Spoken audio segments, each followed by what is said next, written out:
how did PSYCH-K come into your life? Yeah, exactly. Right. When? Because I think that was a long time ago, right? It was a very long time ago, 1994. So, you know, it was a long, long time. Wow. Yeah, so I came out of corporate and was doing training and development back into companies and organizations. And one of our vendors, co-partners of doing business, had a conference, and my husband and I couldn't attend the conference in 1994, but we listened to the recordings. And Rob Williams, who's the originator of PSYCH-K, was one of the keynote speakers. And his title of his presentation was, "Does your left brain know what your right brain is doing?" Which I found sort of humorous and curious. So I had already been actually teaching a segment in one of my workshops that I was doing around the brain and what we knew about it and how it processes. And so that's just sort of clicked for me. So an hour after listening to this recording, I turned to my husband, who's also my business partner, and I said, "I don't know who this guy is, but I have to know more." It was like he opened up a curiosity, not even a curiosity, because I already had that, but a box of answers, and there were the answers. And it came across as being something completely different than what the traditional training and development and coaching and stuff that I had been exposed to. And it almost felt like a breakthrough, something that, you know, was easy to do, accelerated change, but it really honored who the individual was. So it works with what we knew then and what we know now about how the brain and the mind and the body work together, support each other, or sabotage, depending on what's going on. But also, instead of depending on a expert as the provider, it really opened up and said, you know what, let's honor that the partner, the person that's doing the shift or the change, actually has the wisdom, and let's honor their wisdom. And so part of the process is so honoring. I was just drawn right to it and had to go searching very hard to find a workshop, because this was 94. This was before the internet that we all love and know today, where you can Google something and instantly you know it. Yeah. I had to pick up the phone and make 4 phone calls before I could find how to get to a workshop. When I got to that workshop, it was mind-blowing, but I was curious about what was going to happen after. Yeah. You know, because you can go to great workshops and then nothing happens, right? Yes. So I got home, and I won't go into the detail, but within a week, I knew that a lifelong anger trigger was completely gone. For you? For me. Wow. And it was a wow. It was, wait, I can't justify that in any other way than this workshop I had gone to. So then I started working with friends and coworkers, and they were amazed at the changes going on for themselves. So, and you worked on that anger situation or issue in the workshop, or it was not even a topic when you? It wasn't even a topic. That's what's so amazing. Yeah, it wasn't even a topic I thought of. It was just who I was. It's just the way I was.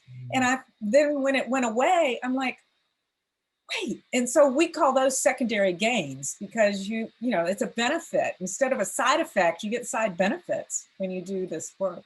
Yeah. So that's sort of the short version of how I got involved.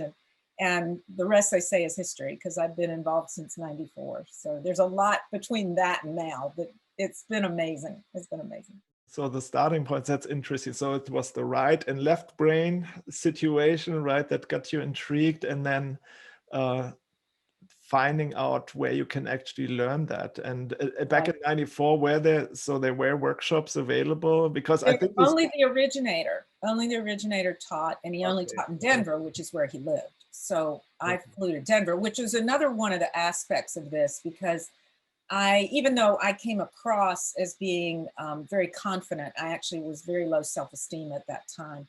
And for me to get on a plane and fly to a location, go to a workshop with people I had no idea and nobody knew me, was swallow hard and just go. But that was part of this draw. It was like I couldn't not go, you know, that double negative. I had to go.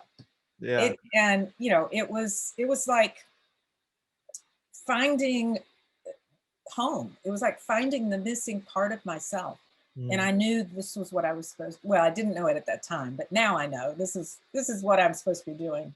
You know, I used to keep count and I don't keep count anymore. But I've trained and done private sessions with probably multiple thousands of people. I've not kept up with that Yeah. over the years. Yeah, I used to, but I don't know anymore. So your first wow experience with yourself was this unrelated secondary gain issue going away by doing some work. And Yeah. what was a client experience that you remember? That Yeah, goodness, they happen every week. You know that. They happen every week. So I'll give you two that come up, and they're different topics. One is I worked with a business leader, and she had a serious conflict relationship with, let's say, her first line, her first director, you know, the person that she depends on most. They just sort of had this kind of a relationship. And what we explored what was going on and what her beliefs about herself were as a leader. And what showed up was that she didn't feel like people respected her. And then we realized she didn't respect herself as a leader. So we created a very simple statement. As an example, I respect myself as a leader. Yeah. I am respected as a leader, that kind of thing. And went through the change processes that we call balance. So went through a couple of those for the two different statements. And the next day, she fed back to me that she walked into the office. Her energy was different going in. Her direct report or director responded to her completely different. Director didn't know anything, wasn't even involved in the process. And she responded differently. And from that point forward, they respected each other and worked well together. Nice. So that was pretty cool. And that goes with all kinds of relationships. This happened to be a business relationship. The other one that was just amazingly fun was a lady in one of the workshops. She was terrified of spiders. And we have a process called transforming the perception of stress or a stressful situation. And so she and somebody else in the workshop paired up and they went through that process around her fear of spiders. And he went and found a spider and she held it in her hand a few minutes after shifting her fear. And then a few months later, we got a picture of her holding a tarantula. I think probably the easiest thing to say is it is a simple way of allowing you to move from the I can't messages that you hear within to I can. So rather than working over years, within, you know, a session or two, you can shift these lifelong experiences from limiting you to allowing you to move forward in whatever area you want. And I often use an analogy of a car. So let's say that you've got a car and it has a great ability to go long distances and at high speeds, but you can only go at a slow speed and for a short distance. So if that was the limitation, would you just go get the most ultimate high level car wash in order to fix the problem? No. You would want to go open the hood and tweak and fix whatever it is in the engine. Yeah. And so that's really what PSYCH-K does, is it gives people access to the engine, which we know and we term as the subconscious. But it gives you that access to the engine to tweak it the way you want it. You know, another simple analogy for people is we all do updates on our technology, right? Yeah. PSYCH-K gives you in your hands an update for your internal software. Yeah. We think can't change, but we know it can. In which areas have you seen the most drastic changes with and I know that's always, these are tough questions. I know. Like, It's all over the place. Yeah.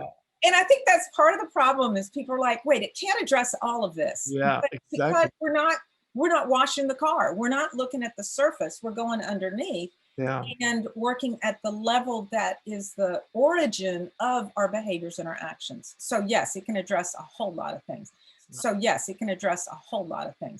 I would say, so obviously self-confidence in a lot people use that term or they use different terms for that, but self-confidence in knowing that they're good enough or belonging, that kind of thing, worthiness, etc. That's pretty standard. areas of relationships, whether it's about letting go of past relationships or wanting to prepare to move forward and attract a new relationship. As you work with health, so health issues are an area for people. And often, you know, whether it's a small pain or whatever, that energy drain stops us from doing all kinds of things in our lives. So our health is really not just the physical health, but physical, mental, emotional, spiritual, all aspects of that. So yeah, you know, and then there's just untold daily frustrations, fears, concerns, stress. That's a Yeah. popular one right now. Yeah. Yeah.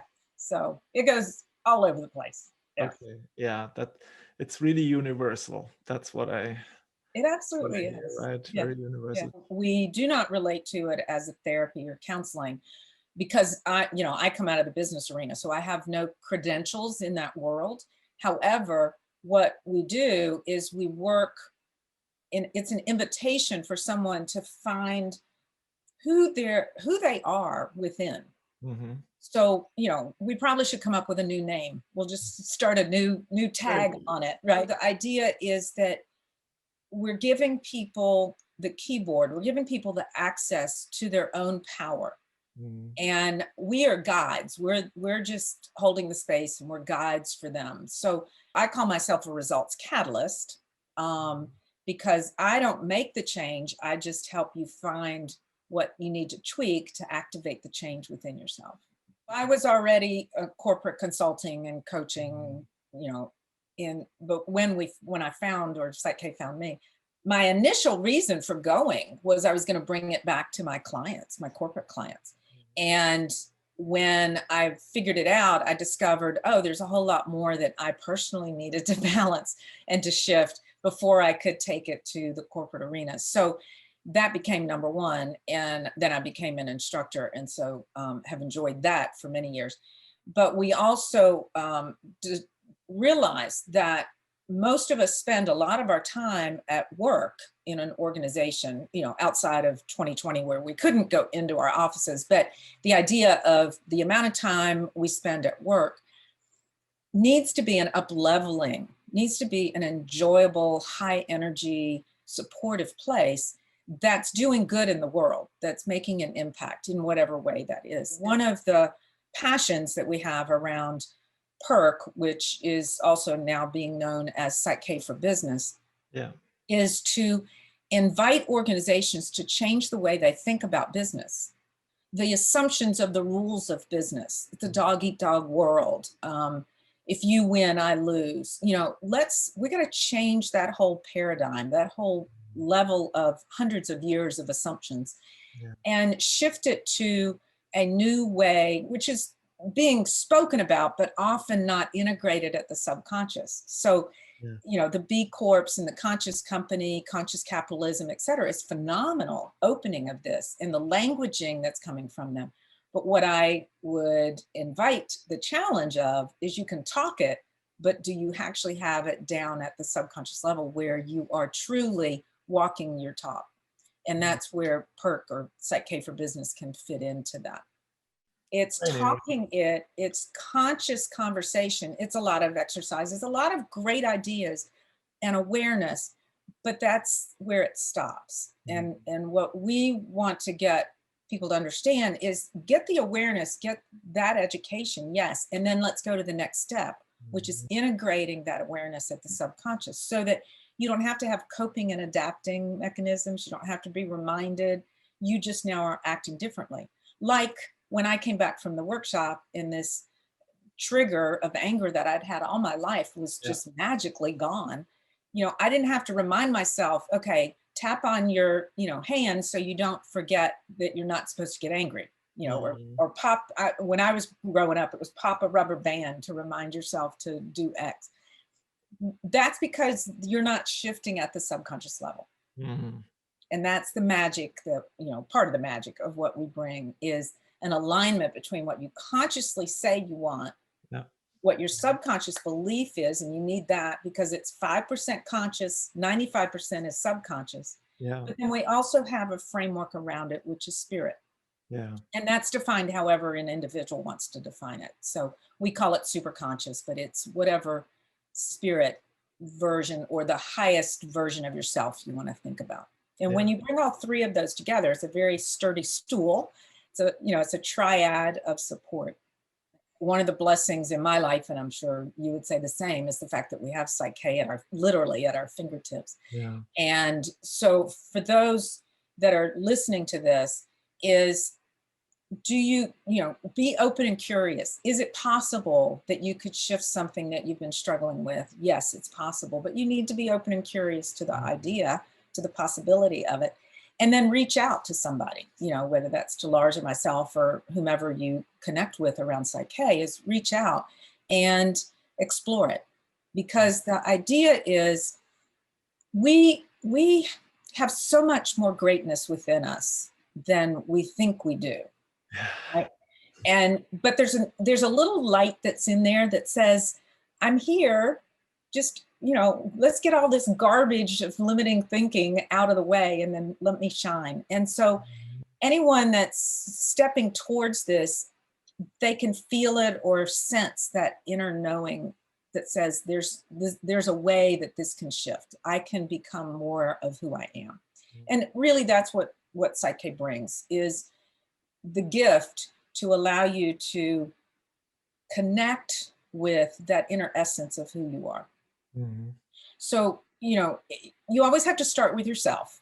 We have our own levels of experience of stress or fear or, not good enough, etc. Yeah. And I've been doing this a long time and I still have those pop up. So, but what's beautiful is that you don't have to wallow in it very long. That we can shift it within ourselves in a few minutes. But the piece that I just wanted to share is we start with ourselves, and then you have to go in, and everybody's like wants to fix everything outside, but you can't fix the outside. You've got to go inside. And what we know is when you go inside and you do whatever the work is that is bringing you back to your essence, the outside starts to change. And sometimes you see it, and sometimes it ripples to areas you don't even know and can't see. But it's a great example of this interconnectedness that we have. It boils down to, and it could be a long conversation, so we'll do it as short as possible. It boils down to the fact that we're all energy, and we're putting energy out. And what energy are you putting out? You're receiving.